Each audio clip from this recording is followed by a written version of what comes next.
उस दिन मरेंगे तो हम उस दिन के बजाय रोज मरने लग जाएंगे। बताओ है कि नहीं?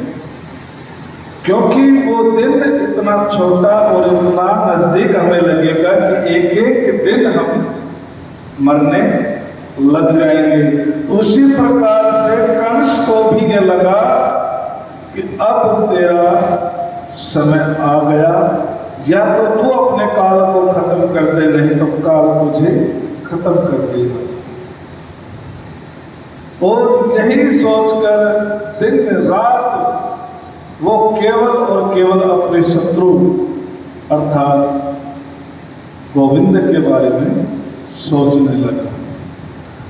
और यह भी एक कड़वा सत्य है कि हम एक क्षण के लिए अपने मित्र को भूल सकते हैं, शत्रु को नहीं भूल सकते। भागवत कहती है कि ये जो शत्रु होते हैं ना भगवान के, ये भी परम भक्त हैं। क्यों? क्योंकि 24 घंटे भगवान का स्मरण करते हैं, क्योंकि उन्हें वही और वही दिखाई देता है। अब कंस सोने के लिए जाए तो भी उसे अपना काल बाल रूप में कोई बालक उन्हें मारता हुआ दिखाई दे। इसलिए कंस को रात की नींद और दिन का चैन खत्म हो गया था। उसे केवल और केवल अपनी मृत्यु और वो शत्रु दिखाई देने लगा, बस। और मेरे गोविंद ने तो शुरू में ही कहा है कि जो मुझे जिस रूप में चाहता है, जो मुझे जिस रूप में पूजता है, मैं उसे उसी रूप में मिलता हूं। कहा है कि नहीं? और मिला है कि नहीं? बताओ। अगर किसी ने मेरे कन्हैया को मित्र के रूप में चाहा तो उन्हें मित्र के रूप में मिला है, और यदि किसी ने मेरे कन्हैया को पुत्र के रूप में चाहा तो पुत्र के रूप में मिला है, और यदि किसी ने मेरे कन्हैया को शत्रु के रूप में चाहा तो शत्रु के रूप में मिला है, और यदि पति के रूप में चाहा तो पति के रूप में मिला है, और यदि किसी ने प्रेमी के रूप में चाहा तो प्रेमी के रूप में भी मेरे गोविंद मिले हैं। जो जैसा जिसे जैसा चाहिए उस प्रकार से मेरे गोविंद मिलते हैं। अब रावण हुए या कंस हुआ, इनको शत्रु के रूप में चाहिए थे तो शत्रु के रूप में मेरे गोविंद मिले। सुदामा को मित्र के रूप में चाहिए थे, मित्र के रूप में मिले। मीरा को प्रेमी के रूप में चाहिए थे, प्रेमी के रूप में मिले, पति के रूप में मिले। तो जो जैसे मेरे गोविंद को चाहता है, मेरे गोविंद उसे उसी रूप में मिलते हैं। बस चाह रखने की बात है कि हम चाहते कैसे हैं। अब 4-5 दिवस हो गए, कंस को दिन रात नींद ना आए, चैन ना पड़े, और इंद्रवंश में अभी दिया खुशियां मनाई जा रही हैं। मारा के बाद पैसा तो 50 का था, और पूरा थाल खुला है तो उधर कंस ने एक 50 ले ले। राक्षसी को बुलाया जिसका नाम था पूतना। वो पाताल में रहती थी, उसे आह्वानित किया और बुलाया। और पूतना इतनी भयंकर राक्षसी है जिसके बारे में भागवत जी में कहा है, पूतना दो फाका जी बस पैसा राक्षसी दो जिंदा सयामी हारे ना तो गैस करेंगे सदनम दत्वा सदकम। कि पूतना इतने भयंकर राक्षसी है कि जिसका भोजन मांस है, जिसका पान रक्तपान है, केवल रक्त का पान करती है वो, और भोजन की जगह हैं जीवों का, बैर रख लो, रख के दो खा जा जो। जीवों का मांस खाती है वो। इस प्रकार से इसके सिवा वो कुछ ग्रहण नहीं करती। बालक हो, जवान हो, बूढ़ा हो, हर किसी को अपना आहार बना लेती है और महाभयंकर रूप वाली है पूतना।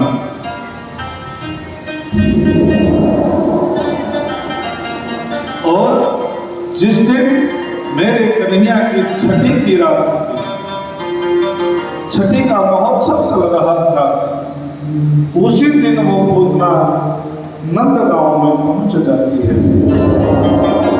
अब उसका खुद का स्वरूप तो इतना भयंकर है कि कोई उसे अपने धर्म में क्या गांव में ना घुसने दे, इसलिए उसने छल किया और सुंदर स्त्री का रूप धारण किया। सुंदर स्त्री के रूप में आई और अपने स्तनों पर जहर लगाया और जहर ऐसा था कि यदि कोई बालक उसे थोड़ा भी पान कर ले तो तुरंत उसकी। कंस ने उसे आदेश दिया कि ब्रज 84 में जितने भी नवजात शिशु हैं सभी को तुम मार डालो। और एक एक कर उतना सबको मारती हुई आगे बढ़ती जा रही थी। आगे जब उन्होंने देखा कि किसी घर में एक बहुत महोत्सव मनाया जा रहा है, उसमें देखा कि यहाँ पे कोई ना कोई बालक का जन्म हुआ होगा और उस घर में पहुंची तो देखा कि एक नन्हे बालक का यहाँ पर जन्म हुआ है और आज महोत्सव मनाया जा रहा है, इसलिए वो महोत्सव में शामिल हो गए। अब ये कथा हमें क्या बताती है, शिक्षा क्या देती है? आज अपने घरों में भी बाल गोपाल जब जन्म लेते हैं तो हम भी छठी मनाते हैं कि नहीं मनाते हैं ना। छठी मनाने का अर्थ क्या होता है कि हम उस दिन रात्रि में जागरण कर भगवान का भजन करें, ताकि इस बच्चे का सौभाग्य आज लिखा जाए। यही अर्थ है कि दूसरा है, इसी कारण से मनाते हैं ना, क्योंकि उस दिन कहते हैं कि वे माता जी आती हैं और भाग्य लेके जाती हैं बच्चों। परंतु अब हमारे समाज में चलन क्या हो गया कि जिस दिन छठी की रात होती है ना, उस दिन शराब की पेटियां घर में लाई जाती। बताओ माता जी, सत्य है कि झूठ है? यही बात है। हमारे जो पुरुष समाज के जो पुरुष प्रधान हैं वो उस दिन जुआ खेलते हैं, ताश खेलते हैं, शराब पीते हैं। और अब तो भजनों का भी समय चला गया। अब तो आजकल डीजे वाले ऐसे बॉक्स आ गए कि वहाँ पर गाने बजते हैं, अभद्रता से नाचना गाना ये सब चलता है। जबकि होना क्या चाहिए कि हमारे इस बच्चे के ऊपर, हमारे इस नवजात शिशु पर किसी की बुरी नजर ना पड़े, किसी पूतना जैसी राक्षसी की नजर ना पड़े, कोई आघात ना हो। इसलिए भगवान का भजन किया जाता है कि जहाँ भगवान का भजन होगा वहाँ कोई दुराचारी, कोई इस प्रकार की प्रेत आत्मा आ ही नहीं सकती। परंतु हम खुद निशाचरों जैसा व्यवहार करके दुनिया भर के प्रेतों को आमंत्रित करते हैं।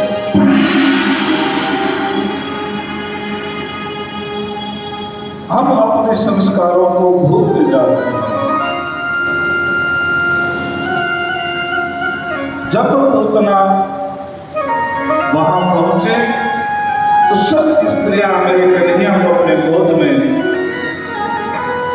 लेती, खेलती, खिलाती और धीरे धीरे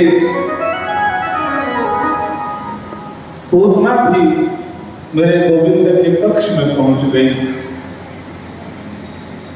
अब स्त्रियां इतनी ज्यादा थी वहां पर कि एक दूसरे को कोई पहचान नहीं पा रहे थे, क्योंकि आसपास के गांव से सब लोग इकट्ठे हुए थे। तो पूतना ने भी मेरे कन्या को अपनी गोद में लिया और खिलाने लगी। सब लोग खुशियां मना रहे थे, किसी का ध्यान नहीं था। और धीरे धीरे कर पूतना पीछे के दरवाजे से कन्हैया को बाहर ले गई वन में और वहां जाकर अपना स्नान कराने लगी, क्योंकि वो कन्हैया को मारना चाहती थी। परंतु मेरे गोविंद की लीला, परमेश्वर को कौन मार सकता है, ऐसी माया मेरे कन्हैया ने रची कि पूतना की छाती में इतना ज्यादा दर्द होने लगा कि वो दर्द से कराने लगी और औंधे सर गिर पड़ी। जैसे ही गिरी उसने उस सुंदर स्त्री का रूप त्याग अपने असल रूप में आ गई और मेरे कन्हैया ने अपने हाथों से ऐसी मुष्टि का प्रहार किया कि उस महाभयंकर राक्षसी पूतना का वध हो गया। इधर जब माता यशोदा ने अपने लाला को नहीं पाया तो सब ढूंढने लगे कि लाला कहाँ गई, लाला कहाँ गई। और इधर गांव से और भी स्त्रियां आई कि हमारे पुत्र को किसी ने मार दिया, हमारे पुत्र को किसी ने मार दिया। ये सब सुनकर माता यशोदा भी घबरा गई कि कहीं मेरे लाला के साथ भी तो कोई अनहोनी ना हो गई। सब नंद ग्रामवासी ढूंढने लगे। तो जब गांव से बाहर निकले तो उन्होंने देखा कि एक महाविशाल काय शरीर वाली काली एक राक्षसी पड़ी है, जिसके बड़े बड़े हाथ हैं, बड़े बड़े नथने हैं, पर्वत समान जिसके स्तन हैं, बहुत काला रंग है, बहुत बड़े बड़े बाल हैं। और जब सब नगरवासी वहां पर पहुंचे तो उन्होंने देखा कि उसी पूतना के शरीर पर कन्हैया खेल रहे हैं। तो जल्दी से नगरवासियों ने बालक को उतारा। मैया यशोदा ने अपने लाला को अपनी गोद में लिया और घबराने लगे कि कहीं मेरे कन्हैया को भी अब तो किसी न किसी की नजर लग गई है, इसलिए कुछ न कुछ उपाय करना पड़ेगा। और जब नगरवासियों ने देखा तो बताया कि ये तो महा दुष्ट राक्षसी पूतना है। उसने अपने जीवन में इतने पाप किए कि उन पापों की कोई संख्या नहीं थी, परंतु माताओं मेरे गोविंद ने इतनी कृपा की उस पूतना पर कि जो स्थान माता यशोदा को मिलेगा वही स्थान उन्होंने पूतना को दिया। क्योंकि भले ही वो मारने के लिए आई थी, परंतु मां के रूप में आई थी। इसलिए मेरे कन्हैया ने जो अपनी माता यशोदा को जो स्थान दिया था वही स्थान पूतना को दिया और पूतना की मुक्ति हो गई। पूतना को ये स्थान इसलिए दिया क्योंकि वो मां बनकर आई थी और मेरे गोविंद हमेशा भाव के ही भूखे हैं, भाव के आधार पर ही सभी का निर्णय करते हैं। जैसा जिसका भाव होता है उसे वैसे ही सदगति देते हैं। और जो मेरे परमेश्वर के हाथों से मारा जाए उसकी तो वैसे ही गति हो जाती है। जब कंस ने ये सुना कि पूतना मारी गई तो अब तो उसके क्रोध की सीमा नहीं हुई और ये भी पता हो गया कि मेरा काल कहाँ पर है। क्योंकि आम साधारण बच्चा कोई माँ को मार नहीं सकता था, यदि किसने मारा है तो हो ना हो यही है, यही है जो मुझे मारेगा।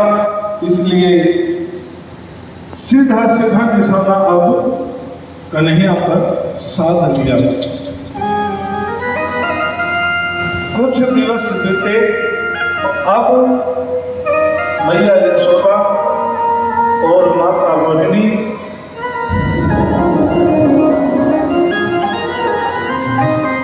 महाराज नंदराय जी बच्चों के नामकरण संस्कार के लिए अपने कुल गुरु महर्षि गर्गाचार्य जी के पास गए। नामकरण संस्कार करवाते हैं ना, बच्चों का नाम निकलवाना, जिसको अपने यहाँ पे कुआं पूजन कहते हैं, वो नामकरण संस्कार होता है। बच्चों का नामकरण संस्कार करवाने के लिए जब गए तो दोनों माताओं ने एक खेली खेली, क्योंकि माता रोहिणी के जो पुत्र था वो बड़ा था और मैया यशोदा के पास लाला थे, वो छोटे थे। तो इसलिए उन्होंने दोनों ने अपने अपने पुत्र बदल दिए। मैया यशोदा ने तो माता रोहिणी के पुत्र को ले लिया और माता रोहिणी ने मैया यशोदा कि आज हम अपने गुरुवर की परीक्षा लेंगे, क्या गुरुवर बता सकते हैं। और जैसे ही लेकर गए और महर्षि गर्गाचार्य जी ने मेरे कन्हैया को देखा, वो तो ब्रह्म ज्ञानी है, देखते ही मंत्रमुग्ध हो गए और देखते देखते ऐसी समाधि लग गई कि मुंह खुला का खुला, आंखें खुली की खुली, केवल और केवल श्वास चल रही है, बाकी शरीर की सब क्रियाएं खत्म हो गई। अब दोनों माताएं घबरा गई,